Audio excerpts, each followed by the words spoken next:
Now, before you start judging anyone, because I know you most likely will, let me paint you a picture. Because this isn't the kind of story that starts with a fight, or a suspicious text message, or perfume that isn't hers on a collar that is his. No. This story starts on a Tuesday, a completely ordinary, almost aggressively boring Tuesday. And it ends with me shaking hands with a man who has been sleeping, metaphorically I hope, in my marriage for 2 years. But we'll get there. Welcome back to Dad's True Revenge. Grab your snacks, get comfortable, and remember, the people in these stories had every chance to behave themselves. They just chose wrong. Drop a comment and be sure to subscribe. You're going to love it here. My name is Martins Calloway. I'm 39 years old. I drive a slightly dented Ford F-150 that I keep promising to fix. And I am, or at least I was, before Tuesday, a happily married man. My wife, Rebecca Calloway, is the CEO of Calloway Vance Capital, a mid-sized investment firm in downtown Chicago that she built from a pitch deck and sheer terrifying willpower. I say terrifying because I've seen her in a boardroom. The woman doesn't blink. She just stares at you until your soul quietly excuses itself and leaves the building. I love her, deeply, embarrassingly. Which is exactly why, on that particular Tuesday, I decided to surprise her at work with lunch. Thai food, her favorite. Pad Thai with extra peanuts because I know my wife. I know her coffee order, her shoe size, the face she makes when she's pretending to listen but is actually mentally redecorating the living room. I know this woman, or so I thought. The lobby of Calloway Vance Capital is the kind of place that makes you instinctively straighten your collar. High ceilings, marble floors, a front desk that looks like it costs more than my truck, and the repairs I've been avoiding. There's always soft jazz playing that nobody asked for, but somehow everyone tolerates. Classic rich people music.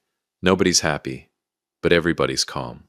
The security guard at the front, a broad-shouldered guy with a jaw like a kitchen counter and a name tag that read Dennis, held up one hand as I approached. "Sir," Dennis said, looking at me the way you look at someone who has wandered into the wrong neighborhood. "Do you have an appointment?" I told him, smiling, holding up the bag of Thai food like it was a peace offering. "I'm here to see Rebecca Calloway. I'm her husband." There was a pause. Not a normal pause. Not the kind where someone is checking a list or reaching for a phone. This was the kind of pause that has weight to it. The kind of pause that, if you paid close attention, you could hear the precise moment a man decided whether or not to laugh in your face. Dennis laughed in my face. Not loudly. He was professional enough to keep it to a low rumble, but his shoulders shook, his eyes crinkled, and he pressed his lips together the way people do when they're trying very hard not to let the whole thing out. He looked at me, then he looked past me at the elevator bank behind me, then he looked back at me with the expression of a man who has just been handed the punchline before the joke. "Sir," he said, his voice steady but betraying just a flicker of amusement, "I see Mrs. Calloway's husband every single day." He nodded slowly, deliberately, the way people do when they want you to really absorb the information. As a matter of fact, and then he pointed right over my shoulder. "There he is, coming out right now." I turned around, and I want you to understand something. In that moment, every logical explanation a reasonable human brain could produce, doppelganger, twins, elaborate prank, bad Thai food hallucination before I'd even eaten the Thai food, every single one of them fired at once and none of them stuck. Because the man walking out of that elevator was not me. He was not even close to me. He was taller, broader, with dark hair graying at the temples, and the kind of confident, long-legged stride that says I own something important. He was wearing a suit that had probably been measured, cut, and stitched specifically around his body by someone in Milan. He was carrying a leather portfolio and talking into a Bluetooth earpiece, and he looked, God help me, like the kind of man a CEO would marry. Meanwhile, I was standing there in dark jeans and a jacket, holding a plastic bag of Thai food, slowly becoming aware that I had a small stain on my sleeve that I was fairly certain was mustard from the sandwich I'd had for breakfast. We made eye contact. He ended his call, and something moved across his face. Not recognition, not confusion. Something careful, measured, like a man who had been trained to react to surprises, without showing that he was reacting to surprises. He slowed his walk just slightly, and that's when I knew. I didn't know what I knew, but I knew something. And then, because apparently I have a self-preservation instinct roughly equivalent to that of a golden retriever, I decided to play along. "Hey," I said, extending my hand, smiling like I wasn't internally screaming. Good to finally put a face to the name. He looked at my hand, then at me. Then he shook it, firm, once. Likewise, he said, his voice low and even. And then quieter, close enough that Dennis couldn't hear. He said 4 words that rearranged every single thing I thought I understood about my life. We need to talk. Now, a smart man would have said, absolutely not, handed him the pad thai out of spite, and called his wife on the spot. A wise man would have walked straight to his dented Ford F-150 and driven somewhere quiet to have a small dignified breakdown. I followed him to the coffee shop across the street. I know. But here is the thing about moments like this. Moments where reality cracks just slightly down the middle, and you can see something strange flickering behind it. You don't walk away. You can't. Every rational part of your brain is screaming leave. And every other part of you, the curious part, the stubborn part, the part that always needs to know how the movie ends, is already pulling up a chair. His name, he told me, was Special Agent Daniel Rourke, FBI, Financial Crimes Division. He slid a badge across the coffee shop table like it was the most casual thing in the world, and I stared at it for probably 10 seconds longer than necessary. You're FBI, I said. Yes, and you've been pretending to be my wife's husband. For 22 months. I laughed. I don't know why. It wasn't funny, not even a little. But the laugh just came out of me, hollow and slightly unhinged, the way laughs do when your brain simply cannot locate any other appropriate response. 22 months, I repeated. Yes. We've been married for 6 years, I said. Rebecca and I. He nodded slowly, and something in his expression shifted. Not sympathy exactly, but something adjacent to it. Respectful, almost. Like a man acknowledging the weight of something he'd been carrying on behalf of someone else. Mr. Calloway, he said, wrapping both hands around his coffee cup and leaning forward just slightly. Your wife is not who you think she is. And there it was, the line, the one you hear in movies and think, nobody actually says that in real life. Except someone just said it to me in a coffee shop on a Tuesday, across the street from the building with my wife's name on it, while my pad thai slowly went cold in the bag on the seat beside me.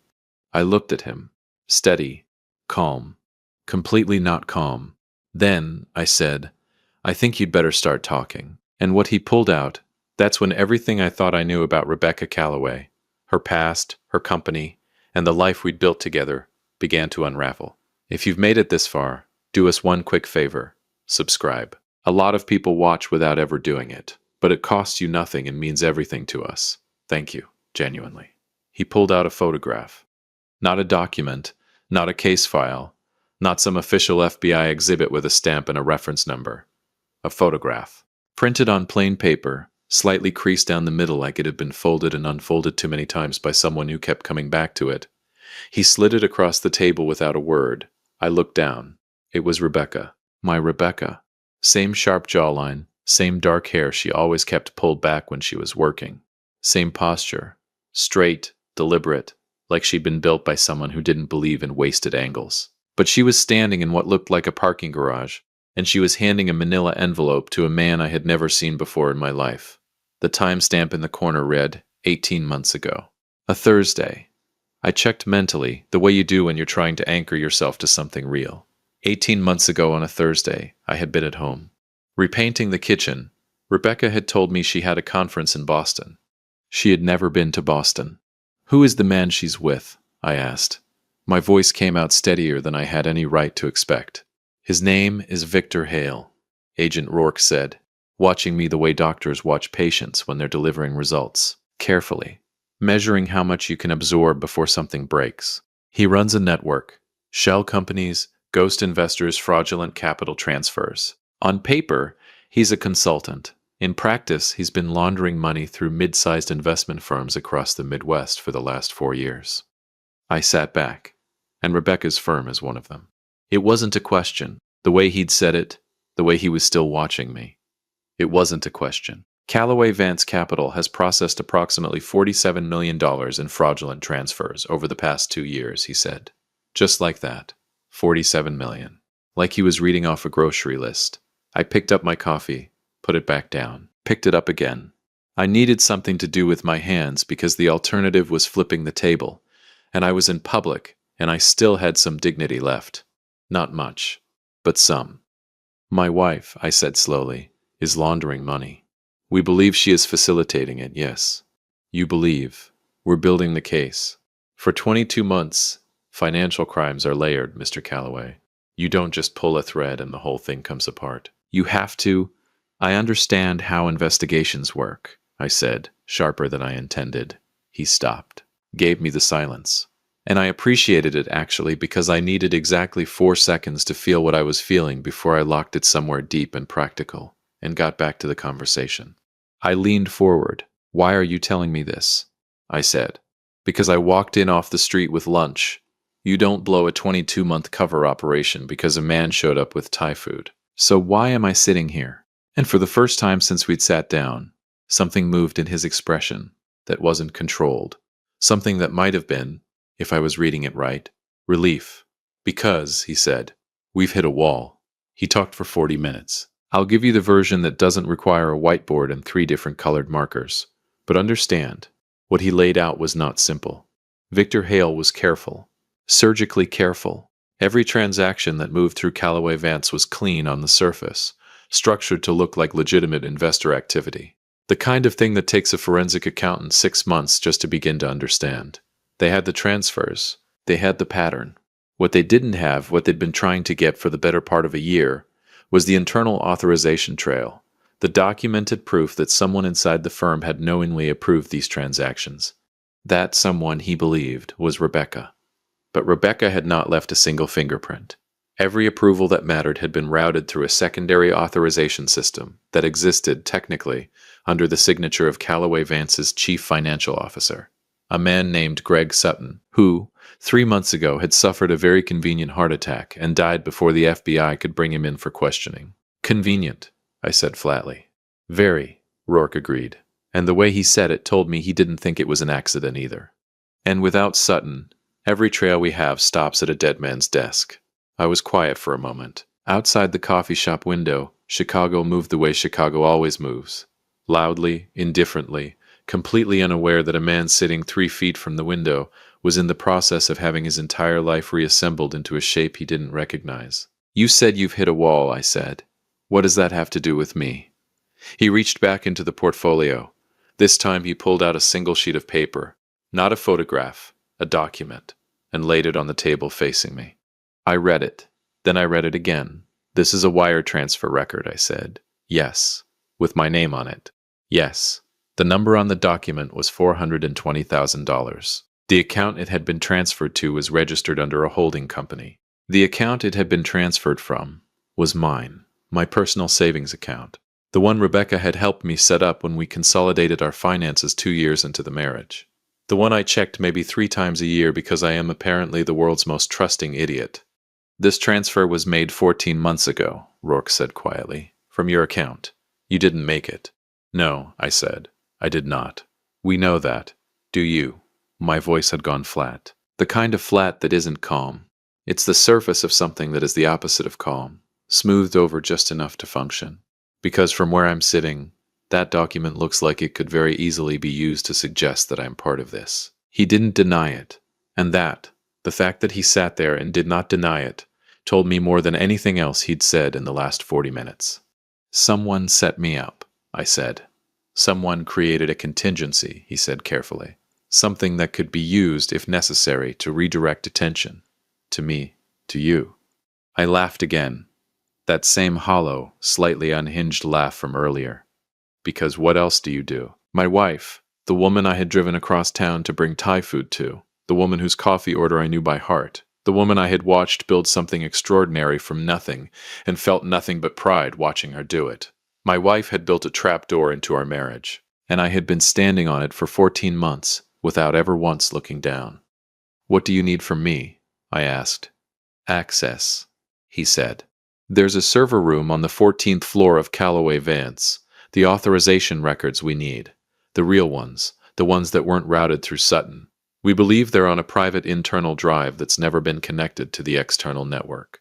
That's why we can't pull them remotely. Someone has to physically access the terminal. And you can't get a warrant because the moment we move officially, the drive gets wiped.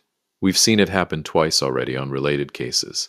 These people have people inside, Mr. Calloway. We move with paper. The evidence disappears before the ink dries. I stared at him. So you need me to walk into my wife's building, I said, go up to the 14th floor, access a secure server terminal, and pull files for the FBI. In essence, without her knowing. That would be ideal, yes. And if she finds out, he said, which was not an answer to the question I asked. And we both knew it. I looked out the window again. A woman was walking past with a stroller, laughing at something on her phone. A cab nearly clipped a cyclist. A food truck was doing absolutely nothing wrong and probably having a great Tuesday. Everyone out there living their uncomplicated, non-FBI entangled lives. Must be nice. I need to know one thing, I said, turning back to him. And I need you to answer me straight. I'll try. Does she know? I asked. About the account. About the transfer. Did she do that knowing it would land on me, or was I just... I stopped. Searched for the word. Collateral? He held my gaze. And in the space between my question and his answer, I understood that whatever he said next was going to determine not just what I did in the next 48 hours, but what I did with the rest of my life. The transfer, he said carefully, was initiated from a device registered to her personal profile. She would have needed her biometrics to authorize it. The table was very still. My hands were very still. Everything was very, very still. Okay, I said. I reached over, picked up the pad thai, set it in front of him. I'm not hungry anymore, I said. Tell me exactly what you need me to do. And just like that, with cold Thai food and a decision I couldn't take back, I stopped being a husband trying to surprise his wife. I became the one thing Victor Hale and Rebecca Calloway hadn't planned for.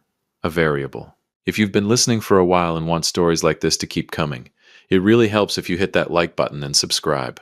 97% of people never do, but it's what keeps this whole thing running. So, thank you for real. Rourke gave me 24 hours, not because 24 hours was ideal, not because the FBI had run the numbers and determined that was the optimal window. He gave me 24 hours because that was how long Rebecca would be out of the building.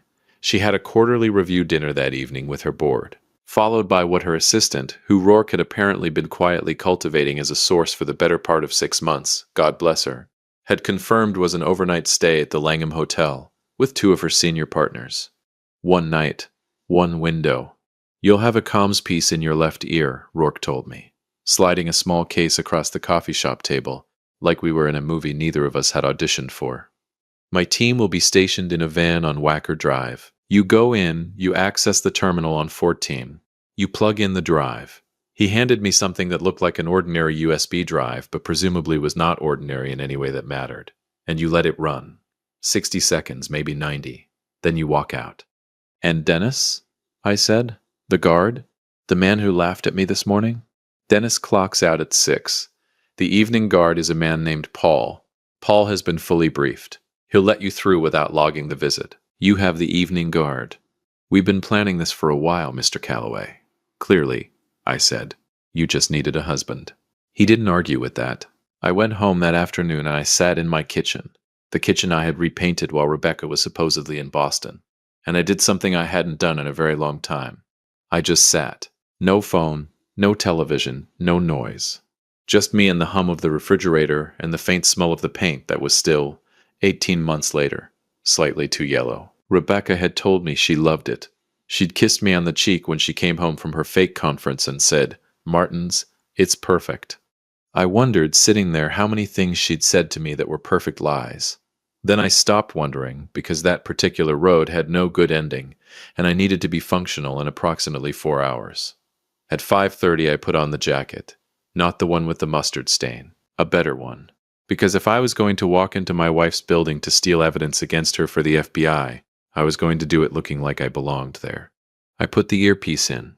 Calloway. Rourke's voice came through, clean and low. You good. But let's go.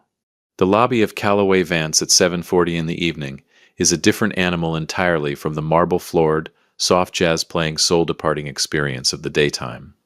At night it was quiet. Minimal lighting. The front desk staffed by a single guard.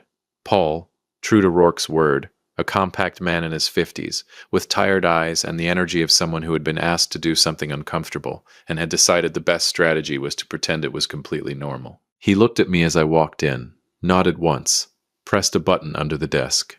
The turnstile clicked open. We didn't speak a single word to each other, and it was genuinely the most professional interaction I had ever had with another human being.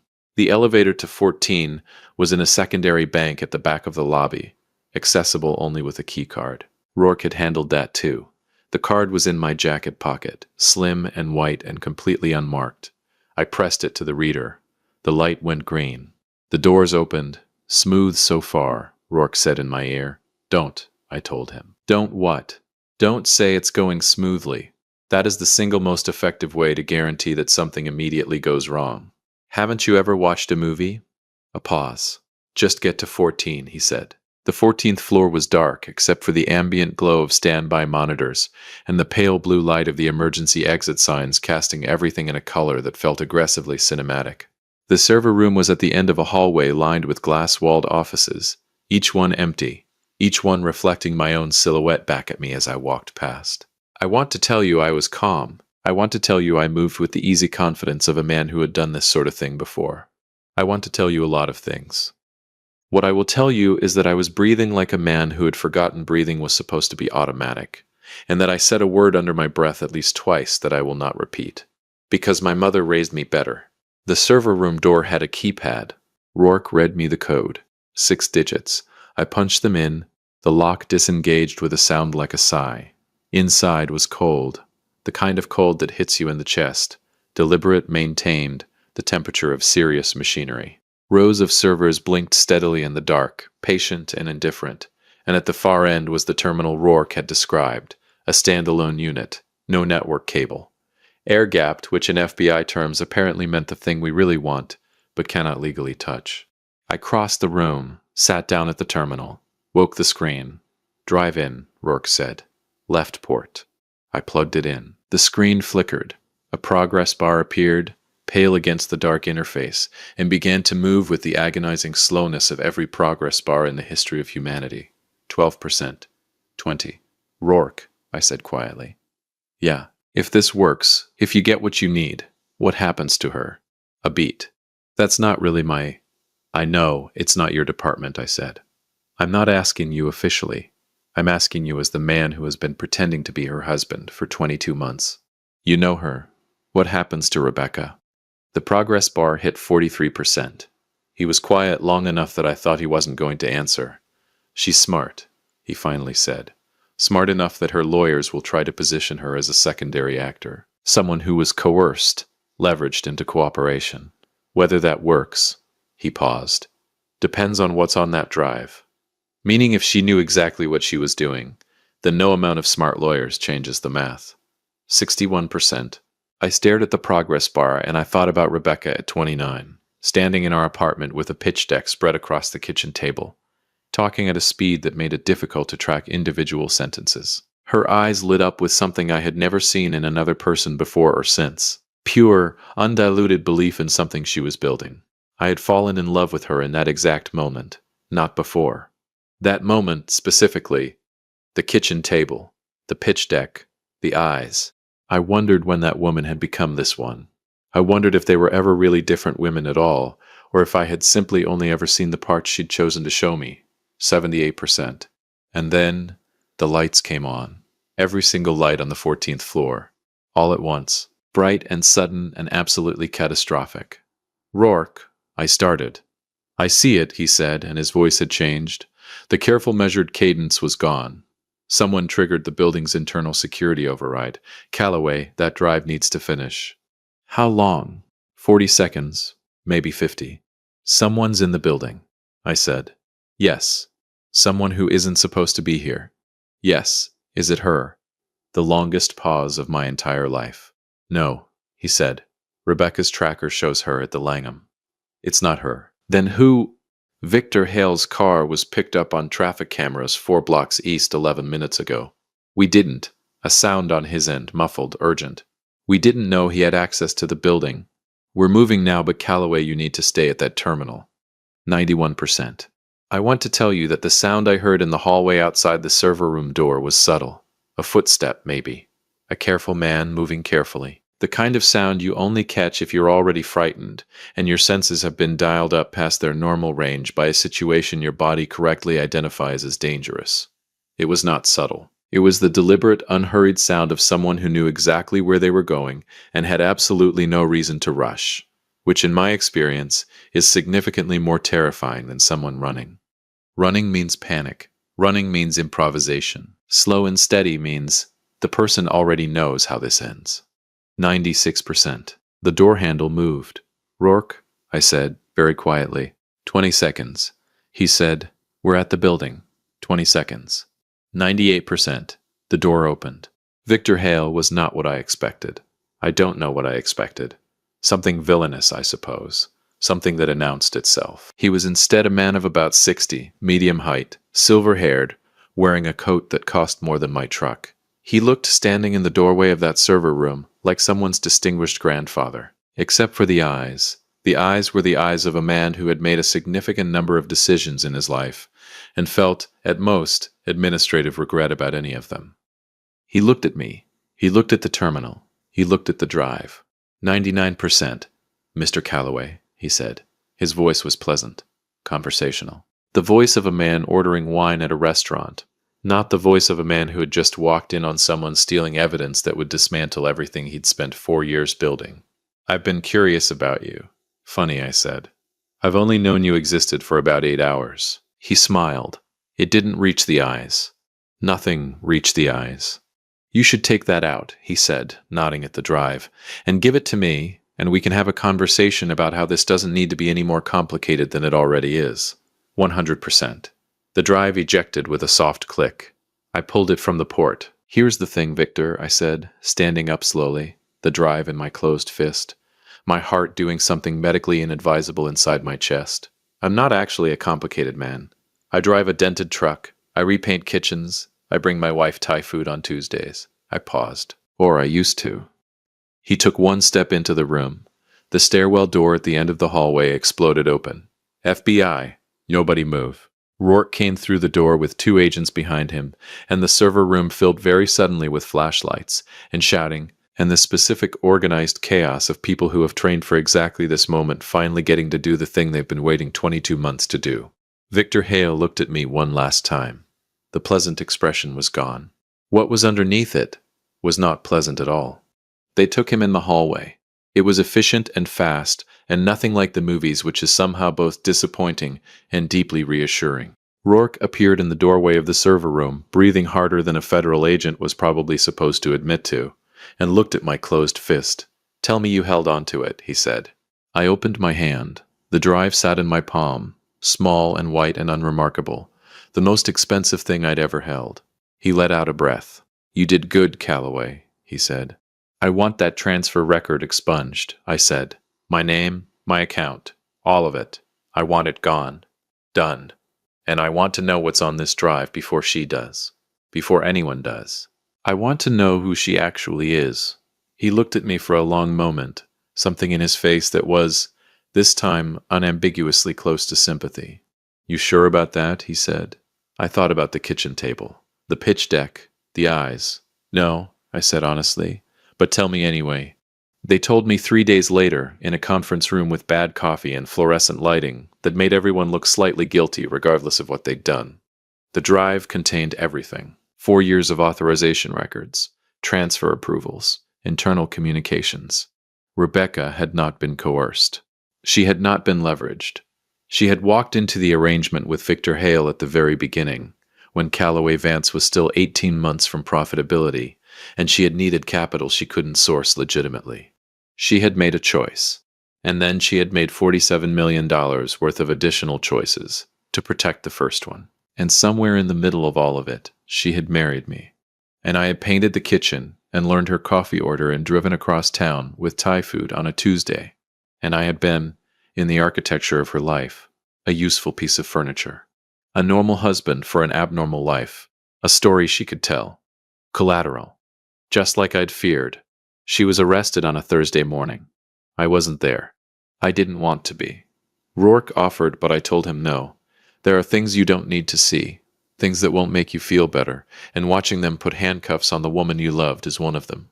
I drove instead. No destination. Just Chicago moving past the windows of my dented Ford F-150, loud and indifferent as always. My phone rang at some point. I didn't answer. At a red light somewhere on the north side, I looked at the passenger seat where the bag of Thai food had sat 2 days ago, cold and untouched, while I agreed to walk into a burning building for the FBI. I almost laughed. Almost. The light turned green. I drove, and somewhere behind me, in a city that was already moving on to its next story, the woman I had loved was learning that the most dangerous thing about building a life on secrets isn't getting caught. It's realizing that somewhere along the way, between the lies and the laundering and the carefully constructed contingencies, there had been one thing that was real. And she had spent 2 years building a trapdoor underneath it. If you like this story, join our community by hitting that like button and subscribing for more real, raw, and family-centered stories. And as always, thank you for being a part of this sphere.